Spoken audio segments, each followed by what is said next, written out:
আচ্ছা বলো তো, এই সব খাবার খেতে কার না ভালো লাগে? এই যে গরম গরম কড়াইশুঁটির কচুরি, তার সাথে নতুন আলুর তরকারি, আর তার সাথে পায়েস। একটা অসাধারণ খাবারের কম্বিনেশন। এই সব খাবো বলে আজ বিকেল থেকে রান্না করা শুরু করেছি। শীতকালে যদি কড়াইশুঁটির কচুরি, নতুন আলুর দম এইসব না খাই, তবে মনটা বড় কষ্ট পাবে।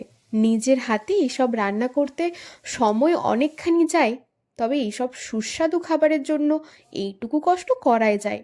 তবে শীত আর সেরকম নেই, আর এখন চলছে কচুরি বেলার পর্ব। আসলে এইসব বেলা বেলির কাজে আমি খুব একটা পারদর্শী নই। আর কি, সারা বিকেলের কাজের ফলস্বরূপ এখন সুন্দর করে খাবারগুলো সাজিয়ে নিয়ে বসে পড়েছি। এবার খেয়ে দেখার পালা। একটু কচুরি আর তার সাথে একটু আলুর তরকারি। খেতে কিন্তু বেশ সুন্দর হয়েছিল। আজ এখানেই শেষ করছি।